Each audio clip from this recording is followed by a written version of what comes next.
your whole business depends on batteries in these cars. Have you figured out a way to do some significant increase in the yield of energy from a given amount of space in the battery?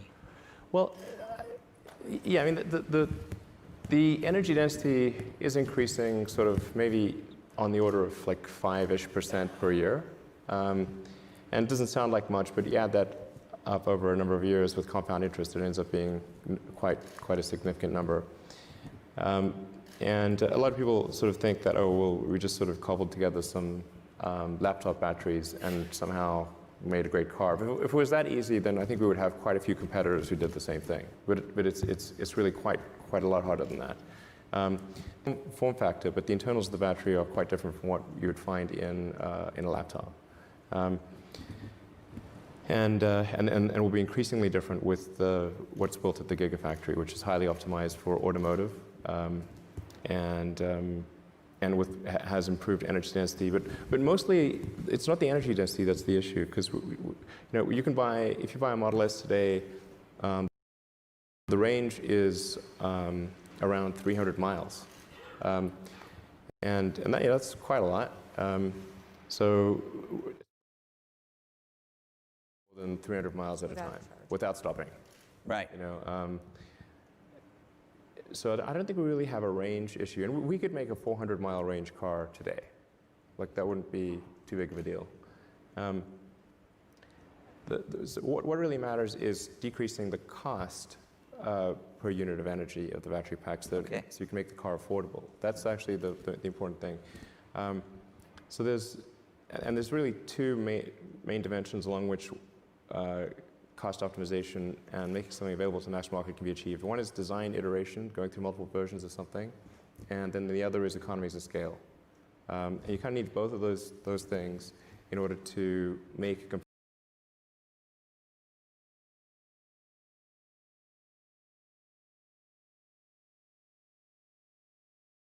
compelling mass market product. And you look at like cell phones and how many design iterations have we gone through with cell phones, and look at the scale at which they're made, which is enormous, and that's what enables everyone to have a supercomputer in their pocket. So speaking of that, the sales, when you're talking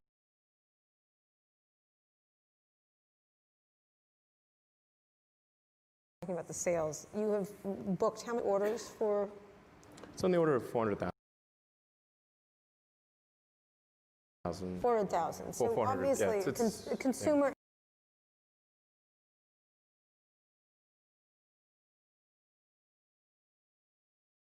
interest and a promise. A lot of it around you, around the idea of you and Tesla and the.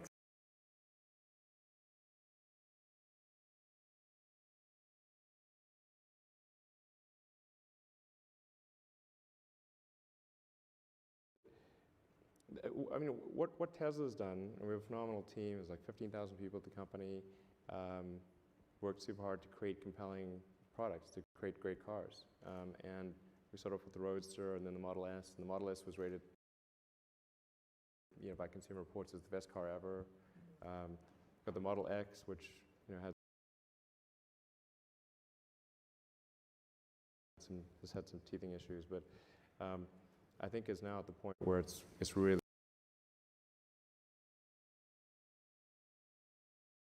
starting to, I think it's really, quite sublime at this point. And so people look at that and say, okay, well, if Tesla's made these cars, then probably the next car they make is going to be, the also, less expensive one. Also a great car. And yeah, but so it'll be a great car, but it'll be affordable. And it's like, great, okay, that sounds like something I want. So this next car, the price is? It's starting at $35,000. Yeah. Okay, affordable. Okay, when do you get to the really affordable, the way down much lower than that? Yeah, I mean, it's important to point out that $35,000, particularly when factoring in the lower cost of electricity versus gasoline, and that the maintenance cost is much less. You don't have to have oil changes. You never need to replace your brakes because the car uses regenerative braking, so the brakes last as long as the car does. It's basically you just need to replace the tires. Like that's about all. So the operational cost of the car is much lower fundamentally than a gasoline car, and so the average price for cars for gasoline cars is around 30, 32, something like that. Yeah. I mean, there are starting prices that are lower, but when people pick options, I believe it's in around 32 or so in the U.S. So we're pretty close to that average. But that's your base price, right? I mean, Yeah, but it's going that to be a great may car. not be the ASP for the car. No, but it's going to be a great car even at 35. So it's like even if you order nothing, no options at all, it'll be great. But the average car that you actually sells for a little more than that. Yes, it's probably going to be, yeah, it's probably going to be some higher number. But it's really important to emphasize, like, the 35, if somebody orders the $35,000 car, they'll be very happy. Like, it's not like you need to order a bunch of options without which the car is not good. That car will have autonomous for 35? I have I'm going to do another Tesla event, maybe at the end of the year, talk more about that. And Well, say? so you could start. They're not really sort of developing technology at a fast pace, but OpenAI is. So OpenAI has a very high sense of urgency, and I think that the people that have joined are really, really amazing. And the intent with OpenAI is to democratize AI power. And there's a quote that I love from Lord Acton. He was the guy that came up with power corrupts and absolute power corrupts absolutely, which is that freedom consists of the distribution of power and despotism in its concentration. And so I think it's important, if we have this incredible power of AI, that it not be concentrated in the hands of a few and potentially lead to a world that we don't want. And what world is that? What do you foresee that when you see it? It's difficult. I mean, it's called the singularity because it's difficult to predict exactly what future that might be. Except I don't know a lot of people who love the idea of living under a despot. I don't think people generally choose to live in a democracy over a dictatorship. And the despot would be the computer? Or the people controlling the computer. And do you worry specifically about any of these companies I mentioned, who've all seemed to now kind of be pivoting toward this as the battleground in the next 10 years? I won't name a name, but there is only one. There's only one you're worried about. And they're not preoccupied with making a car that will compete with you, I assume. There's only one. And tell me, this is an interesting... It's not about competing. This is sort of like what would be the point of competing for, mutual destruction? It's like it's not about competing. It's really just about trying to increase the probability that the future will be good. That's all. So Are you sure about that? Oh yeah. Yeah. So you're not worried about... Are you backing either of the candidates at this point? I'm trying to stay out of this situation. Because? I don't think that's the finest moment in our democracy. Well, given that it's not the finest moment in our democracy, do you think the best thing is to stay out? Or we'll see. To get in and I'm not sure what I could do to head off the worst? I mean, I'm not sure how much influence I could have as one person. So, I mean, if I think I could make a difference, I would probably do something. But like I said, I think I'm just glad that being the U.S. president is like being captain of a large ship with a small rudder. And so there's just a limit to how much good or bad a president can actually do. I mean, obviously, if a president could make the economy great, and there was like a button they could press, they'd be pressing that button at the speed of light. So, that they can't. Like, they can't just magically make the economy good. No president wants the economy bad ever, but they, there's just a limit to how much they can do.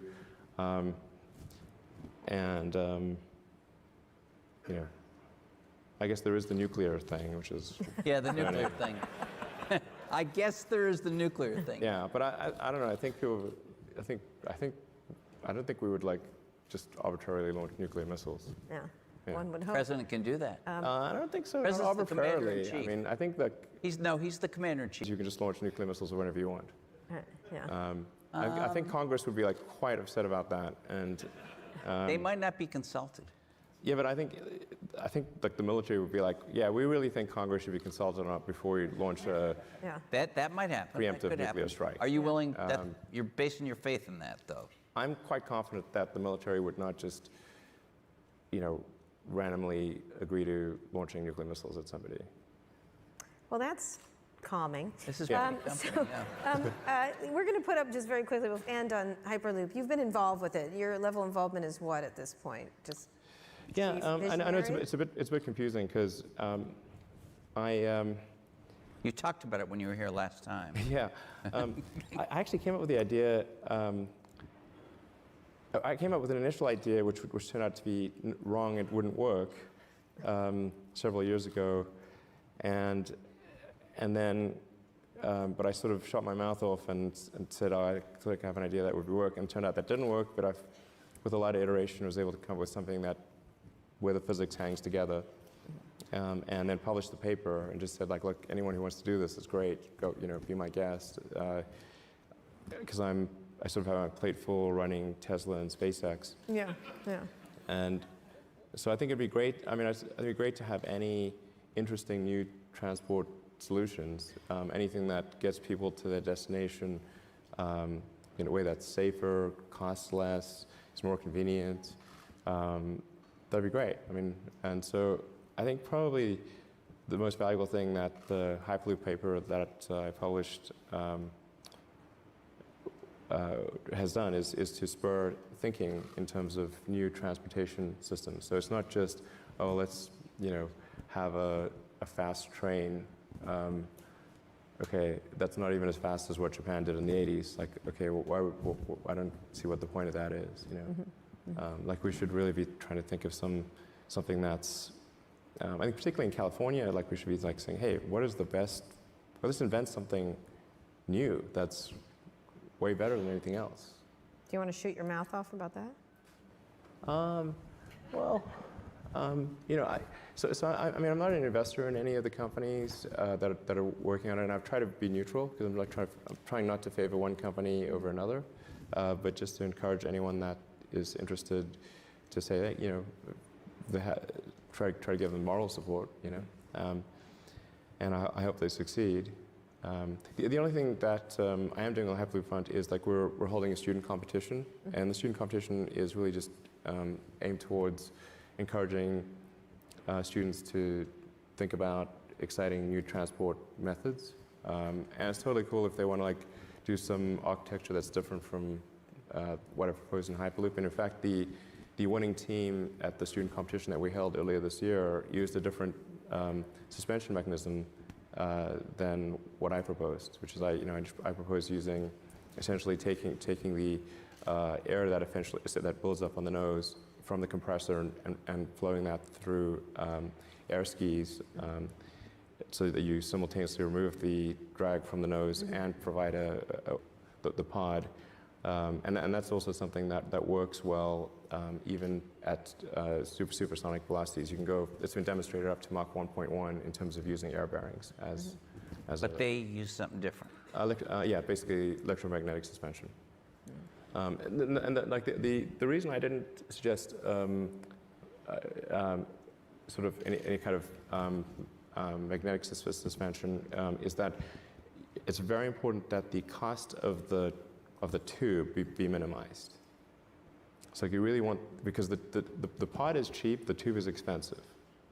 So if you want to go, say, 400 miles and in two directions, so you've got 800 miles of tube.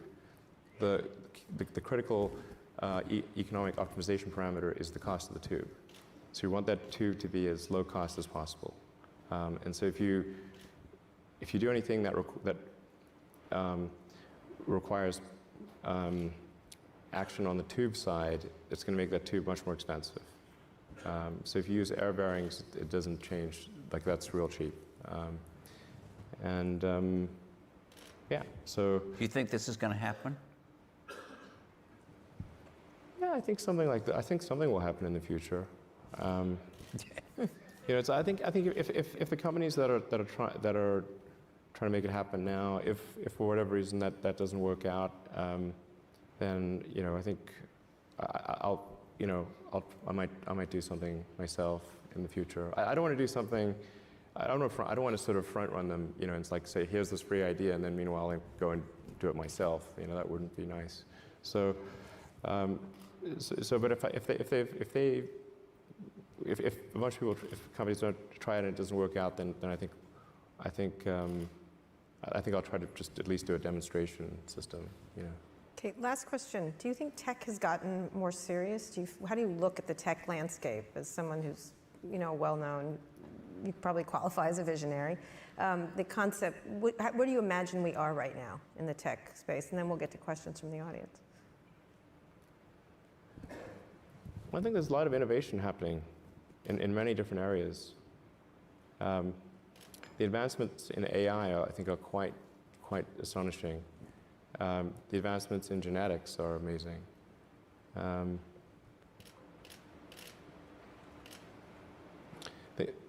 So I think that there is a lot of innovation going on. I think that there's probably a few too many talented entrepreneurs in kind of the internet space, and I think their talent actually would be better served in some other industries.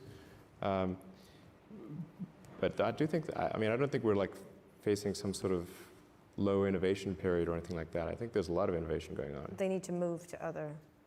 I just think there's like, if you had some ideal distribution, it would probably be fewer.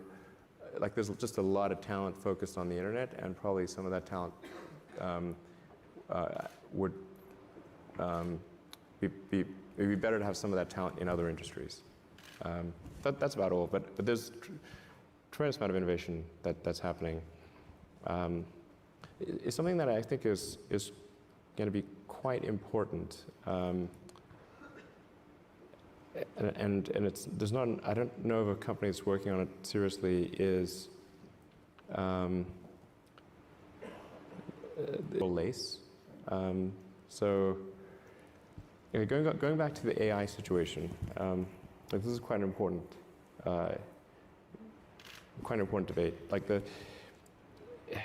if you assume any rate of advancement in AI, we will be left behind by a lot.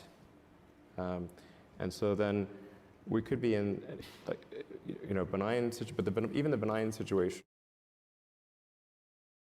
AI, we would so far below them in intelligence that it would be like, a pet, basically. Pet, that's what I was thinking. Like a pet. Cat, like a cat. Elon It'd be like the a house cat. cat. Yeah, it would be like the house cat. Right. It's not the end of the world, It's just, Well, sort of pet. I've seen the movie. It could be. Yeah. It could be. But that honestly, that would be the benign scenario. Mm-hmm. And So house cat is okay. I don't love the idea of being a house cat. Okay. But that. So what's the solution? Yeah. So I think I think it's to essentially. I think that seems maybe the best one is to have an AI layer. If you think of like you've got your limbic system, your cortex, and then a digital layer, sort of a third layer above the cortex, that could work well and symbiotically with you. Just as your cortex works symbiotically with your limbic system, your sort of a third digital layer could work symbiotically with the rest. This is something that's surgically inserted or bred into the species, or what? The fundamental limitation is input-output. So we already have, we're already a cyborg.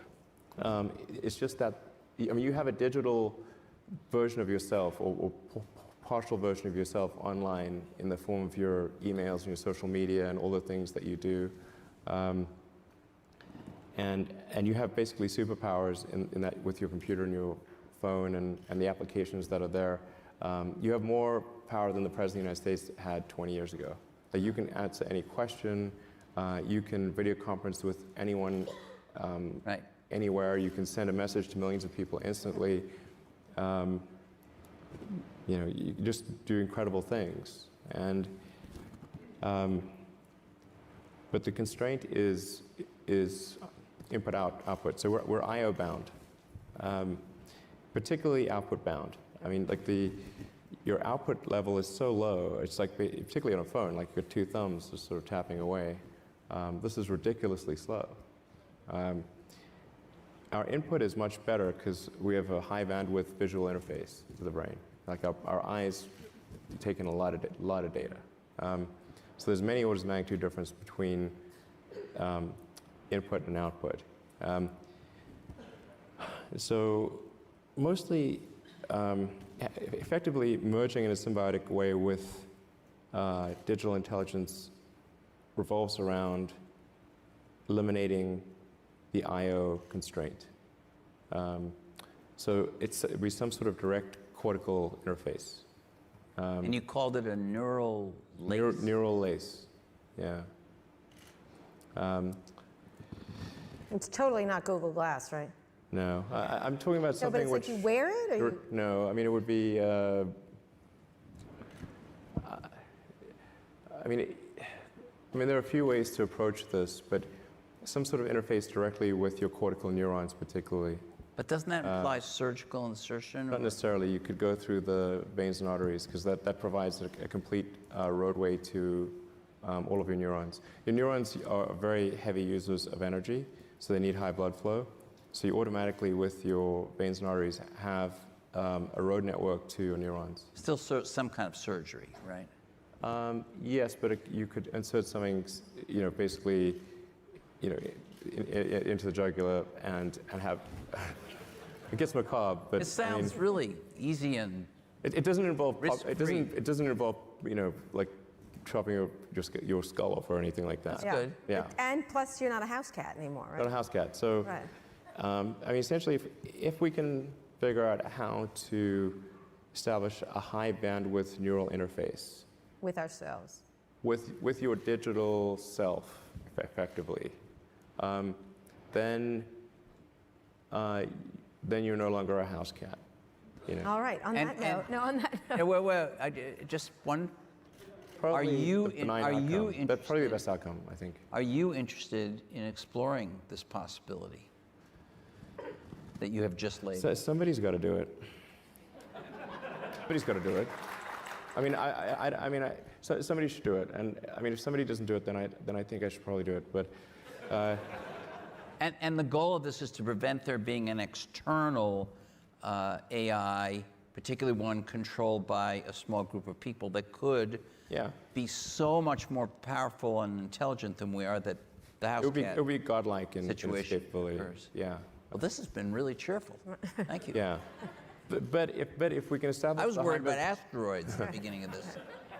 I mean, asteroids are a low probability existential threat on the time scale that's relevant to us. Okay. Okay. This is different. This requires urgency. So, what do you do for fun? Yes, this is much more Elon, what do you urgent. do for fun? What do you do? Anything? I play video games with my kids. All right, that sounds good. Let's get some questions for Elon. Elon the house cat. I watch movies, that Right. kind of thing, normal thing. Why don't we start over here? Yeah, hi. I think this last question by Carl just did that. I want to know, how do you live through the stress, that kind of conversations we just heard that you went through, and kind of ambitions that you carry, and then how do you adjust to the everyday work-life balance, etc., things that in your life? So a little bit of your personal side, actually. So you're very busy. How does that work? Yeah, I mean, I am sort of in kind of work triage mode a lot of the time. So I don't know, it seems to be, as long as there's not like a crisis simultaneously at SpaceX and Tesla, it's okay. But companies are, I mean, the situation in any given company, particularly when, if it's sort of growing fast and sort of quasi startup, it's somewhat sinusoidal. So that, I mean, it's okay if the waves don't crest together, When that does happen, then that's a huge strain. But right now things are like, motoring along okay. and I have like the context loaded for both companies, and I can sort of see a path to a good outcome. So I feel pretty good right now. But there've been super stressful times in the past. And then,